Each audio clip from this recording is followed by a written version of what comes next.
오늘은 지혜에 관하여서 말씀을 나누도록 하겠습니다. 여러분, 하나님의 백성으로서 마땅한 이 관심을 지혜에 두고 그렇게 살아가고 계십니까? 또 이 지혜의 삶을 우리의 생활 속에서 구현해 나가기 위해서 그렇게 노력하고 계십니까? 물론 여기서 지혜라라는 이 단어, 이 용어는요, 우리 주변에 있는 사촌 누나나 동생, 교회의 언니, 그런 우리 주변의 지인을 이야기하는 것이 아니라 현명한 삶의 양식으로서의 지혜를 우리에게 이야기하고 있습니다. 놀랍게도 성경은 반복해서 우리 하나님의 백성들이 지혜를 얻으라라고 말씀하고 있습니다. 여기서 지혜를 얻는다라는 것은 지혜를 알고 우리의 삶 속에서 구현해내고 살아내기 위한 그런 노력도 의미하지만 조금 더 심도 있고 깊이 있는 그러한 내용을 우리에게 이야기하는데요. 구약성경 특별히 잠언서는 지혜를 여인으로 의인화하였어요. 우리 하나님의 백성들이 마치 결혼을 하듯이 지혜와 함께 결혼을 하여서 크고 작은 중요한 일이 있을 적에, 어려운 일이 있을 적에 지혜와 상의하고 지혜의 조언을 듣고 지혜와 동행하는 그러한 친밀한 삶을, 지혜와 동행하는 그러한 삶을 살아갈 것을 우리에게 말씀하고 있습니다. 분명히 본문 말씀의 내용들을 보면요, 지혜를 얻으라라는 이 말씀은 아주 강력하고요. 또 조금 있으면 저희들이 나누게 되겠지만은 지혜를 얻는 것이 금을 얻는 것보다, 정금이나 은이나 진주를 얻는 것보다 더 소중하다라고 그렇게 말씀하고 있습니다. 여러분의 장롱 속에 은이나 금이 있는 분이 몇 분 계신지 모르겠습니다. 아니면 주식의 계좌나 여기에 어느 정도 많은 은금이 쌓였는지 모르겠지만 그런 분들도 마찬가지겠지만 그러지 못한 분들도 우리 한번 지혜의 말씀에 관심을 기울이고 지혜의 삶을 살아갈 수 있는 그러한 복된 성도님들 되시기를 주님의 이름으로 축복합니다. 먼저 지혜가 무엇이고 우리는 왜 지혜를 얻어야 합니까? 오늘 본문 13절에서 15절 말씀을 보면 지혜를 얻는 자가 복이 있다라고 말씀하고 있습니다. 13절에서 15절 말씀 우리 다 같이 한 목소리로 읽어보겠습니다.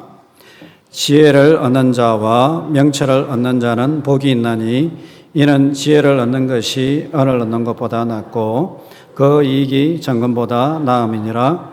지혜는 진주보다 귀하니 사모하는 모든 것으로도 이에 비교할 수 없도다. 아멘. 여러분, 지혜를 얻는 것이 무엇보다도 낫다라고 이야기합니까? 은과 정금을 얻는 것보다 낫고요, 진주를 얻는 것보다 더 낫다라고 말씀하고 있습니다. 다르게 말하면 지혜를 가진 자는 아무것도 없는 상황 속에서 은과 금, 그러한 가치를 발견하고 그리고 그 은과 금의 그러한 가치를 얻어낼 수 있고 그것을 살아낼 수 있다라는 것입니다. 그러나 반대로 어리석은 자들은 자기에게 은과 금을 가지고 있지만 그러나 그것을 잃어버릴 수도 있다라는 말씀인 것이죠. 16절 말씀을 보면 지혜를 얻는 자는 장수하게 될 것이고 부귀를 얻게 될 것이다 라고 말씀하고 있습니다. 또 지혜를 살아가는 그 사람의 삶은 평안하고 행복한 삶을 살게 될 것이다 라고 말씀하고 있는 것이죠.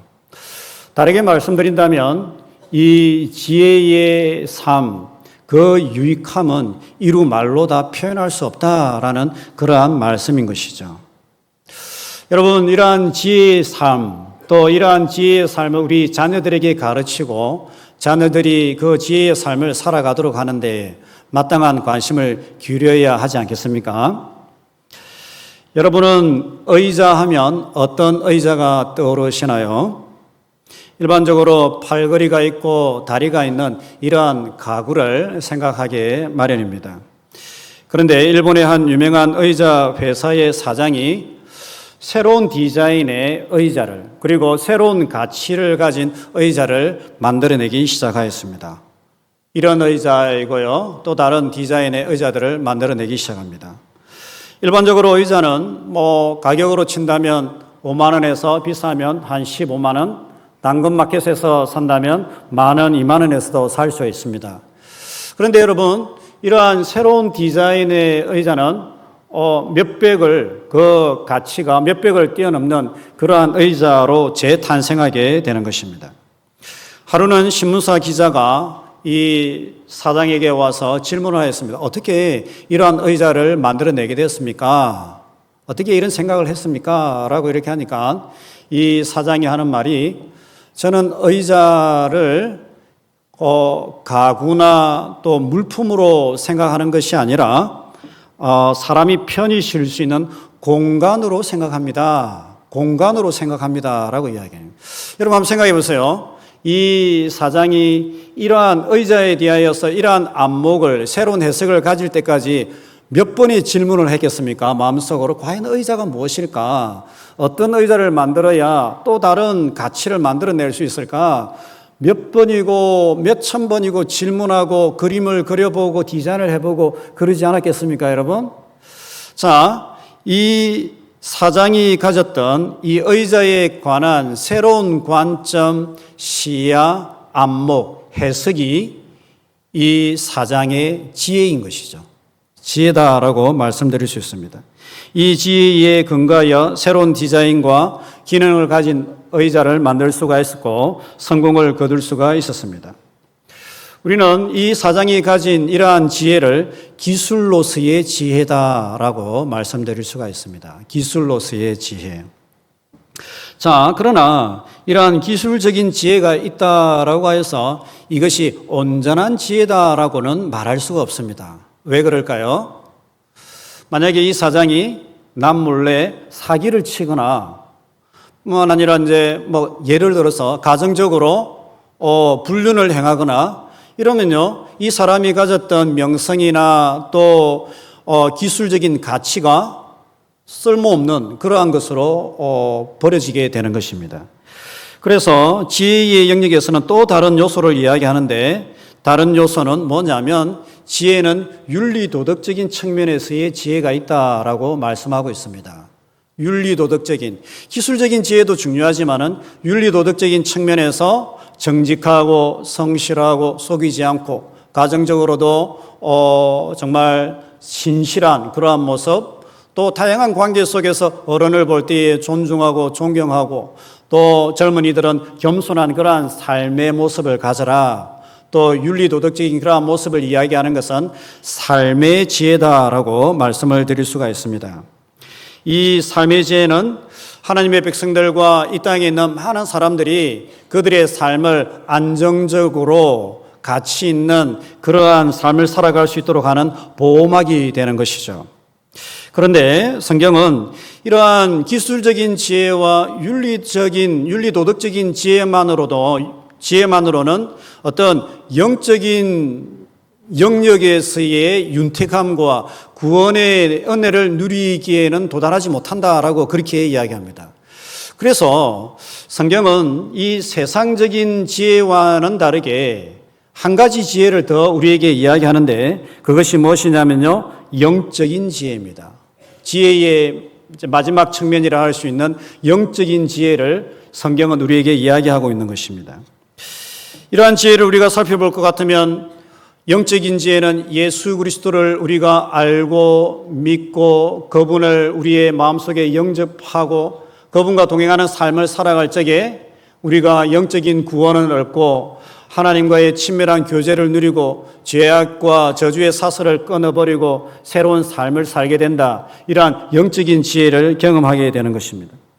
자, 이러한 측면에서 골로새서 2장 3절은 그리스도 안에는 지혜와 지식의 모든 보화가 감추어져 있다라고 이야기합니다. 그리스도 안에는 지혜와 지식의 모든 보화가 감추어져 있다라고 이야기합니다. 그리스도 안에서 영적인 지혜를 얻을 적에 우리는 기술로서의 지혜와 삶의 지혜를 모두 포괄하여서 지혜의 충만함을 경험하게 될 것이다. 하나님의 백성들이 누릴 수 있는 지혜의 충만함과 풍성함을 우리에게 말씀하고 있는 것이죠. 자, 그러고 보면 지혜란 무엇인가? 지혜란 일과 사업과 우리의 삶을 향하여서, 그리고 영적인 세계를 향하여서 남들이 갖지 못하는 통찰과 해석을 가지는 것, 이것을 지혜다라고 말씀드릴 수가 있습니다. 여러분, 구약 성경에 지혜하면 대표적인 인물 세 사람이 있습니다. 누구일까요? 마음속으로 한번 생각해 보십시오. 첫 번째로는 요셉입니다. 요셉. 그리고 두 번째로는 누굴까요? 다니엘. 세 번째로는 솔로몬입니다. 이 세 사람은 구약 성경에서 지혜의 대명사다라고 말씀드릴 수가 있습니다. 이 사람들은 공통적으로 남다른 해석을 가졌던 그러한 인물들이었죠. 자, 요셉과 다니엘은 무엇을 해석하였습니까? 꿈을 해석하였습니다. 근데 여러분, 꿈이다라고 해서 너무 동떨어진 게 아닙니다. 여러분 보십시오. 다니엘서 2장에 보면 느부갓네살 왕이 하루는 꿈을 꾸고 너무 이상한 꿈이어서 주변에 있는 박사들에게 꿈을 해석하라라고 하는데 누구도 해석하지 못합니다. 그러면서 꿈을 설명해 주지도 않으면서 꿈을 이야기하고 그 꿈의 해석을 이야기해라라고 이야기하고 있죠. 정말 기가 막힌 노릇이지 않습니까? 어떻게 그런 것을 해석합니까? 그런데 여러분 보세요. 우리의 삶에도 말이 되지 않는, 말도 되지 않는 기가 막힌 일들이 비일비재하게 일어납니다. 그때의 다니엘은 어떻게 합니까? 하나님께 나아갔어요. 하나님께서 열어주시고 가르쳐주시고 해석을 달라라고 그렇게 기도하는 것이죠. 지혜의 모습 속에서 우리가 가져야 될 모습은 뭐냐면요, 하나님 앞에 나아가서 말도 안 되는 우리의 삶의 문제들과 현상들과 어려움들을 하나님께 올려드릴 수 있는 그러한 영적인 모습들이 필요하고, 그리고 그러한 하나님과의 친밀한 관계 속에서 하나님께서 열어주시는 새로운 안목과 해석과 또한 시각을 가지고요, 우리의 삶을 뛰어넘고 어려움을 뛰어넘고 해결하는 그러한 모습들이 우리에게 필요하다라는 것을 이야기하고 있는 것입니다. 또한 솔로몬은 그의 정치와 또 재판에 있어서 보통 사람들이 해석하지 못하는 그러한 분쟁과 어려움들을 해결하게 되는 그러한 하나님의 지혜를 가졌던 사람들입니다. 놀랍게도 이 세 사람은 그들이 가졌던 지혜가 누구에게 왔다라고 이야기합니까? 그들은 하나같이 그들이 가졌던 해석과 지혜가 하나님께로부터 왔다라고 이야기하고 있습니다. 세상의 지혜는 공부로 또 훈련으로 경험으로 하지만은요, 한계가 있는 거예요. 세상의 모든 이치와 또 역사와 또 비밀들에 대해서 다 우리 인간이 이해할 수 없는 것입니다. 자기 영역에만 잘하는 거죠. 그런데 이러한 인간의 한계를 뛰어넘어서 정말 참된 지혜의 해석의 자리에 우리 세상과 또 다양한 어떤 관계와 문제와 그 본연의 모습과 이치를, 비밀을 파헤칠 수 있는 것은요, 근본적으로 그것을 운행하고 계시는 하나님께 있고 하나님과의 친밀한 관계 속에 있는 자들이 받아 누리게 되는 그러한 모습이 지혜의 영역이다라는 것을 이야기하고 있습니다. 그러므로 참된 지혜는 어디에서 시작하는가? 하나님과의 올바른 관계에서 시작하고 있고, 이러한 지혜의 관점에서 보면요, 기도와 말씀의 생활이 굉장히 깊어져야 한다는 것을 우리에게 보여주고 있는 것이죠. 우리가 식사 자리나 밥 먹을 때 하는 기도가 아니라 우리의 삶의 문제를 두고 하나님께 올려드리면서 거기에 대한 해석을 하나님께 받으면서 우리의 삶을 이끌어가고 또 운행해가는 그러한 영역, 그러한 측면의 모습이 하나님의 백성들의 지혜의 삶의 영역이다라는 것을 말씀하고 있습니다.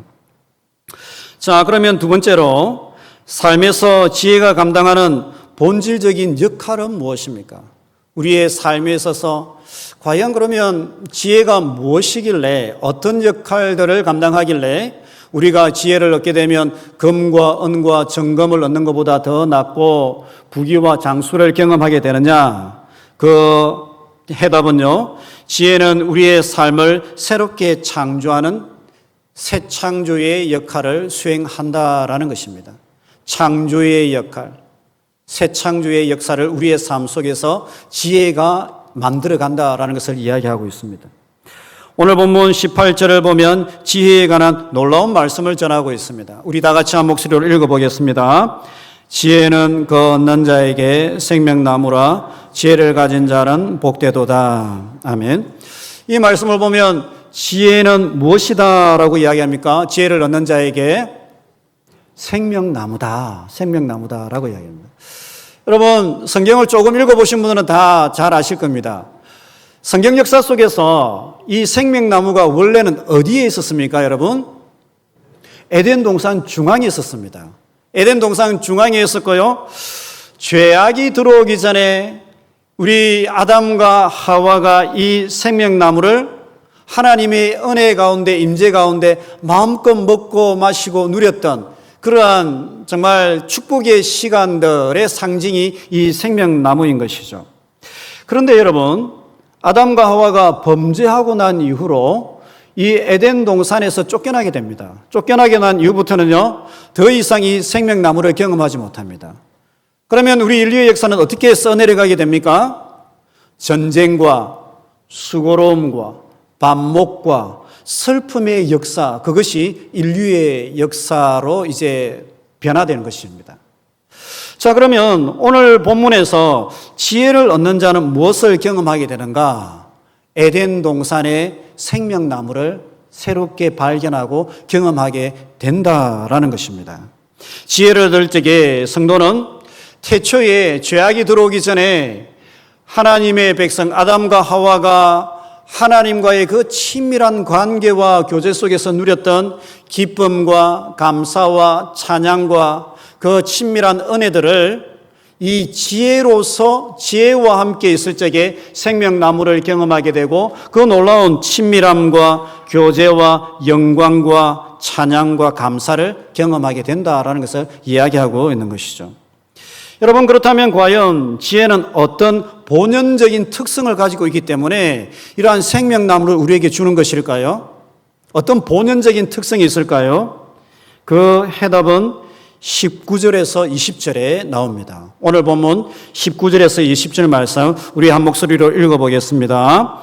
여호와께서는 지혜로 땅에 틀을 놓으셨으며 명철로 하늘을 견고하게 세우셨고 그의 지식으로 깊은 바다를 갈라지게 하셨으며 공중에서 이슬이 내리게 하셨느니라.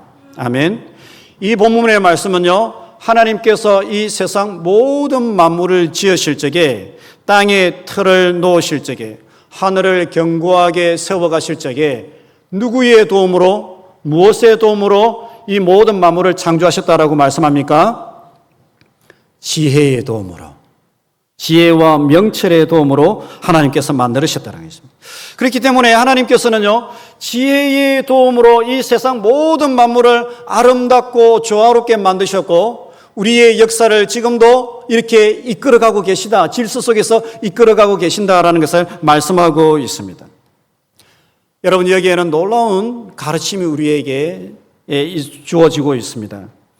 하나님께서 지혜의 도움으로 이 세상 모든 만물을 질서정연하게 아름답게 만드셨던 것처럼 우리가 지혜를 가까이 하고 지혜의 삶을 우리 속에 실천하고 우리가 지혜의 도움을 얻게 된다면 우리의 삶도 새롭게 창조되고 무질서함과 어리석음을 끊어버리고 새로운 기쁨과 명철함을 가지고 우리의 삶을 새롭게 일구어갈 수 있다는 것을 말씀하고 있는 것이죠. 이 땅에서는 경험할 수 없는 그 생명나무를 지혜와 함께 경험할 수가 있게 되고 지혜의 조언을 받아들이고 지혜와 친밀하게 과연 무엇이 지혜일까? 이 어려운 문제 속에서 이 해답이 없는 이 문제 속에서 무엇이 지혜일까라고 하나님께 지혜를 간구하게 되면요, 지혜의 조언을 듣게 되면 하나님께서 던져주시는 빛과 함께 과거의 어리석음을 끊어버리고 삶과 운명이 새롭게 변화되는 새 창조의 은혜를 경험하게 된다라는 것을 말씀하고 있습니다. 주 안에서 사랑하는 성도 여러분, 놀랍게도요, 구약과 신약의 말씀은 이 지혜를 누구다라고 말씀하고 있는가? 누구다라고 말씀하겠습니까? 예수 그리스도, 하나님의 아들 예수 그리스도다라고 이야기하고 있습니다. 성부 하나님께서 세상 모든 만물을 지으실 적에 그 곁에서 계셨던 예수 그리스도 성자 예수님께서 지혜의 모습으로 성부 하나님과 함께 동역하시고요, 모든 세상 만물들을 아름답게 창조하시고, 그리고 인류의 역사가 질서정연하게 유지되게 하시고, 창조에서 새 창조의 역사로 나아가게끔 예수 그리스도께서 함께 하시고 도우시고 조력하셨다라는 것을 말씀하고 있는 것입니다. 그렇기 때문에 그리스도 안에는 지혜와 지식의 모든 보화가 감추어져 있다. 예수 그리스도를 믿는다라는 것은 우리의 삶에 지각 변동이 일어나는 것입니다. 이전에 있었던 그 무질서함과 그 어두움과 아둔함과 어리석음을 다 벗어버리고요, 예수 그리스도를 믿을 적에 우리의 삶에 빛이 임하는 것이고 생명이 임하는 것이고 어리석음이 던져지는 것이고요, 새 창조의 역사가 일어나는, 지각 변동이 일어나는 그 놀라운 변화가 예수 그리스도를 영접할 적에 우리의 삶 속에 일어난다는 것입니다. 예수 그리스도를 믿게 될 적에 우리는 구원의 은혜, 영혼의 죄사함과 구원의 은혜뿐만이 아니라 우리의 삶의 빛과 명철함과 능력을 경험하게 되는 놀라운 삶의 변화들과 창조의 역사를 경험하게 된다라는 것입니다. 주 안에서 사랑하는 성도 여러분, 지혜에 조금 더 진지한 관심을 가져보시기를 주님의 이름으로 축복합니다.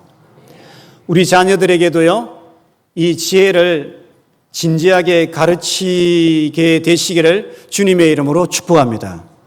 어리면 어릴수록 이 지혜를 배우면 더 좋습니다. 왜 그렇습니까? 복리의 효과가 있는 거예요. 복리의 효과가. 나이가 들어서 지혜를 얻는 것도 너무너무 중요하죠.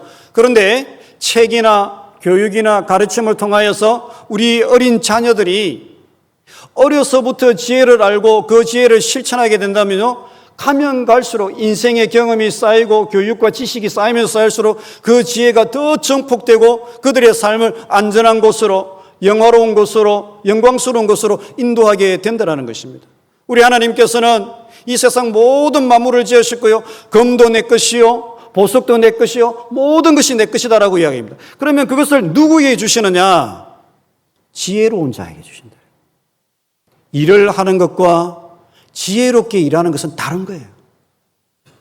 하나님과 또 우리 이웃과의 관계 속에서 관계를 맺는 것과 지혜로운 관계를 맺는 것은 다른 거예요. 공부를 하는 것과 지혜롭게 공부를 하는 것은 다른 영역이에요.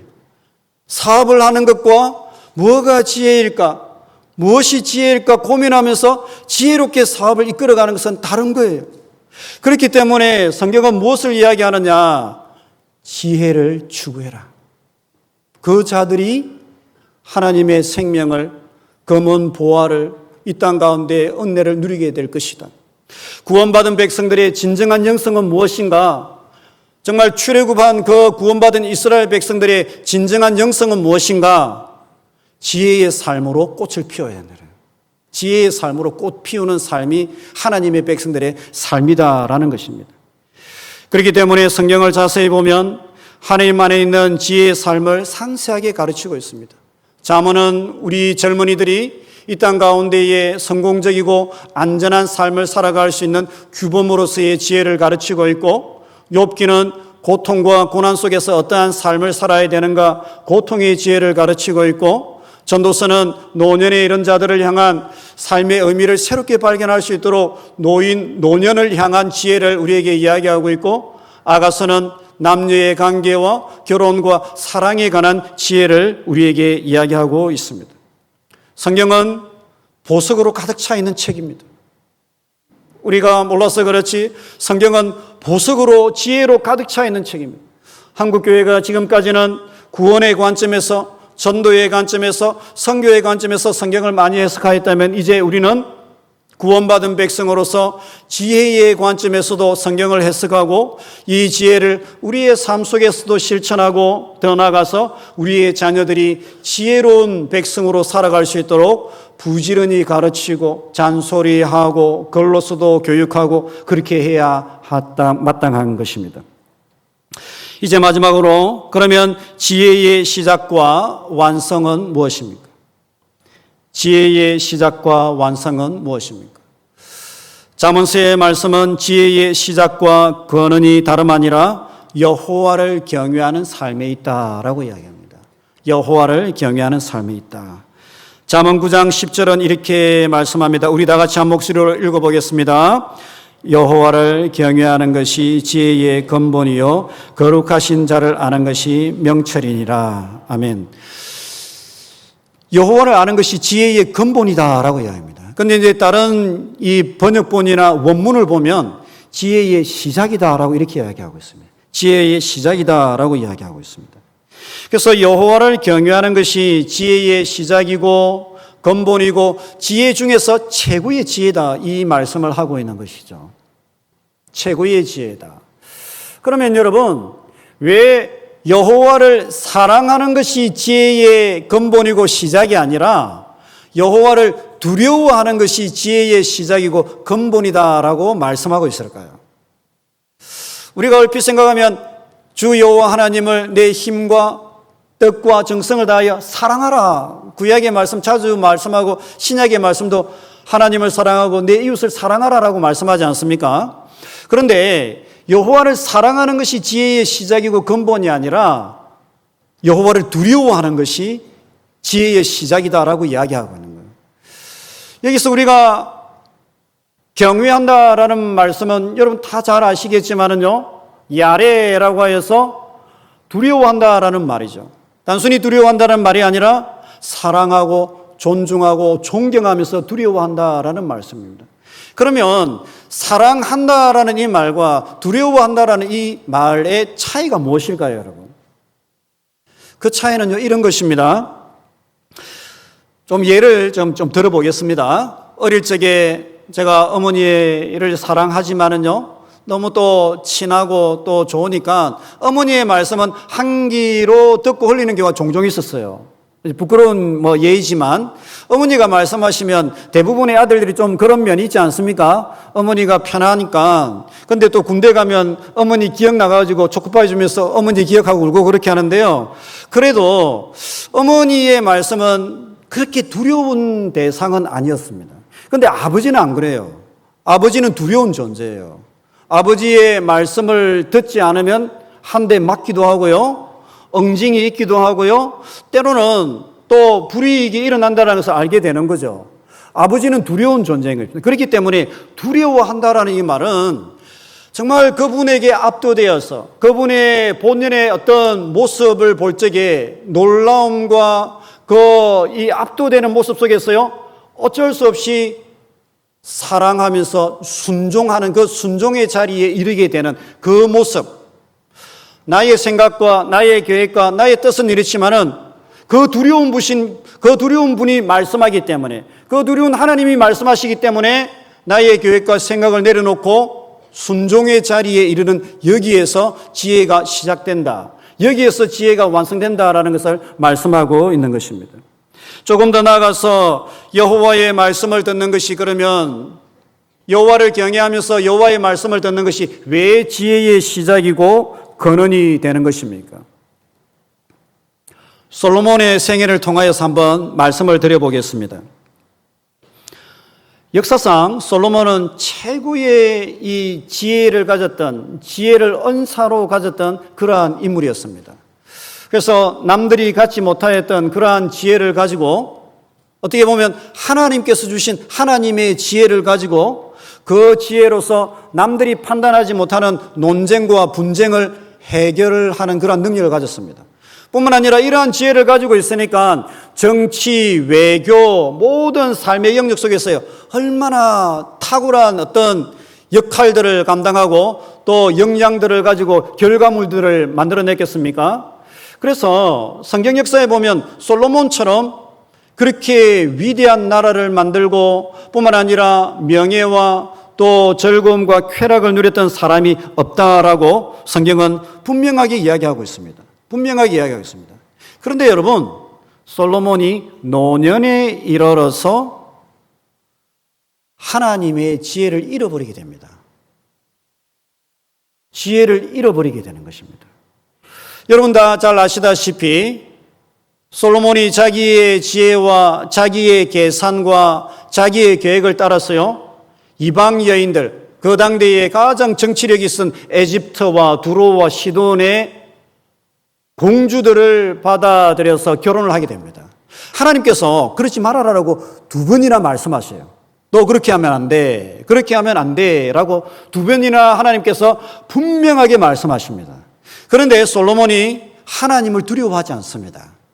하나님을 두려워하지 않고 자기의 지혜로, 자기의 계산으로, 자기의 계획을 가지고요, 그 여인들과 결혼을 하고요, 하나님의 말씀을 깡그리 무시해버리게 되죠. 자, 그러자 이 여인들이 솔로몬의 마음을 낚아채 갑니다.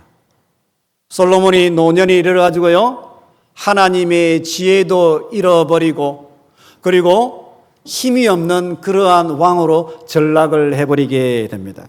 솔로몬이 무엇을 깨닫게 됩니까?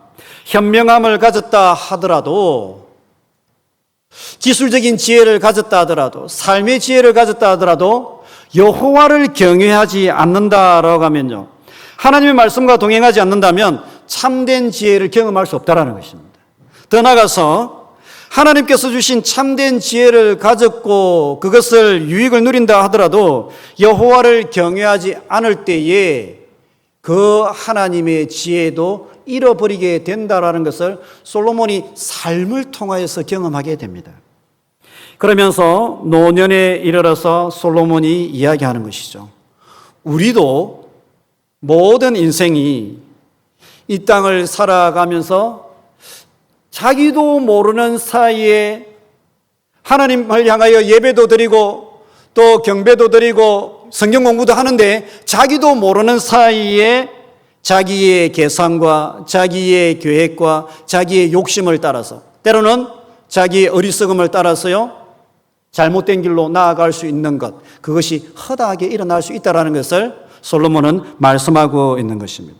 마치 선악과가 더 먹음직스럽고 탐스럽게 보이는 것처럼 많은 사람들이 참된 지혜인 줄 알고 자신의 생각과 자신의 계획과 자신의 이 욕심을 따라서요, 선택을 하게 되는데 나중에 지나서 보니까는 그게 지혜가 아니었고 어리석은 선택이었다는 것을 나중에 깨닫게 되는 것이죠. 그래서 인생을 돌아보게 되면 그때에 내가 하나님께서 주시는 지혜를 발견할 수 있어야 되는데 그 정말 수수께끼와 같은 상황 속에서 하나님께서 주시는 지혜가 무엇인지 한 번 더 기도하고 한 번 더 심사숙고하고 하나님의 말씀을, 하나님의 뜻을 간구했어야 되는데 그러면서 되돌아보는 경우가 종종 있었다라는 것입니다.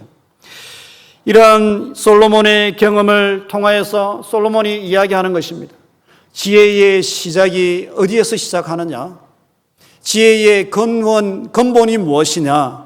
그것은 다름이 아니라 여호와 하나님의 음성을 들을 수 있는 영적인 귀가 있고 여호와 하나님을 두려워할 수 있고요, 우리의 계획과 내 자신의 지혜가 있을지라도요, 하나님께서 이런 감동을 주시면 그 하나님의 감동에 따라서 그것을 순종하며 나아갈 수 있는 그 모습이 지혜의 삶의 본질적인 모습이다라고 이야기하고 있는 것입니다. 솔로몬이 1000번제를 드렸던 사람이지 않습니까, 여러분? 1000번제를 드렸던 사람도 노년이 되니까요, 자칫 잘못하면요, 이러한 지혜의 삶을 잃어버리는 그러한 영적인 오류에, 아이러니에 빠지게 된다는 것을 이야기하고 있습니다. 그러므로 우리는 이 땅의 하나님의 백성, 구원받은 백성으로서 정말 진지한 모습으로 지혜의 삶에 대해서 관심을 가지는 게 필요합니다. 그리고 하나님, 오늘 오늘 하나님께서 나의 생애 가운데 선물로 주신 이 24시간의 시간 속에서 이 인생의 밭에서 정말 지혜의 씨앗을 뿌릴 수 있도록 하나님 제 마음과 주의 생각을 붙들어 주십시오. 주의 성령 안에서 지혜로운 생각이 무엇인지 분별할 수 있는 은혜를 주십시오라고 그렇게 기도하면서 하나님의 백성의 삶을 살아가는 것이 우리에게 필요하다라는 것입니다. 여호와를 경외하는 것이 참된 지혜의 시작이고 더 깊고 풍성한 지혜의 세계로 나아가게 하는 관문이다. 대문과 같다라는 것을 말씀하고 있는 것이죠. 말씀을 마치도록 하겠습니다. 야고보서 1장 5절의 말씀은 우리에게 정말 위로가 되는 말씀을 주고 있습니다. 그 말씀이 무엇인가? 여러분 아마 다 잘 아실 텐데, 너희 중에 누구든지 지혜가 부족하거든 모든 사람에게 후히 주시고 꾸짖지 아니하시는 하나님께 구하라. 그리하면 주시리라. 기도하라. 그러면 주시리라. 무엇을 기도하라고요? 지혜를 구하라라고요. 이 하나님 명령입니다. 하나님의 명령입니다. 구원받은 하나님의 백성들의 이제 삶의 본질적인 목숨이 뭐냐? 지혜의 삶을 구현하는 것이라는 거예요. 삶의 다양한 영역 속에서, 신앙생활 속에서, 사업 속에서, 또 자신의 생업 속에서, 가족관계 속에서, 자녀교육 속에서, 정치와 법률과 성생활과 다양한 영역 속에서요, 이 지혜를 추구하는 것이 하나님의 백성들의 삶의 본연적인 모습이다라고 이야기하고 있습니다. 그러면서 하나님께서는요, 구하라라고 이야기했습니다. 구하라. 저는 여러분들이 오늘부터 기도하실 적마다 아침이 되면 하나님 오늘 이 새롭게 주신 이 축복의 날에 하나님의 지혜의 삶을 살아갈 수 있도록 지혜의 선택을 하고 지혜가 과연 무엇인지 어떤 해석을 하는 것이 판단할 수 있도록 성령의 감동을 주시고 지혜를 주십시오. 그렇게 기도하면서 복되고 윤택한 삶을 살아가는 모든 성도님들 되시기를 주님의 이름으로 축복합니다. 뿐만 아니라 자녀들에게도 부지런히 가르칠 수 있기를 주님의 이름으로 축복합니다. 모든 것을 가지신 하나님께서 어떤 자녀들에게 금과 은과 축복을 주시느냐, 구원받은 백성들이 사업과 다양한 삶의 영역 속에서 정말 하나님의 나라를 세워갈 수 있게 되는 그런 자녀들이 되느냐, 지혜를 추구하는 자녀들이 그러한 삶을 살아가게 된다는 것입니다. 그렇기 때문에 가정예배나 또는 명절이나 또 중요한 모임이 있을 적에 자녀들에게 지혜로운 자녀가 되라라고 손을 얹고 기도해 주시고, 또 아버님 또 할아버지들은 그러한 지혜의 메시지들을 자녀들에게 인생 살아오면서 그러한 지혜의 메시지들 많이 있지 않습니까? 그런 경험들 많이 있지 않습니까? 그러한 지혜를 나누어 주셔서 정말 성산에 있는 모든 하나님의 백성들이 지혜의 윤택함과 축복을 누리고 우리 자녀들이 이 땅 가운데에 정말 선한 영향력을 끼치고 나누어 주고 하나님 나라를 세워가는 그러한 복된 자녀들로 하나님의 백성으로 살아가게 되기를 주님의 이름으로 축복합니다.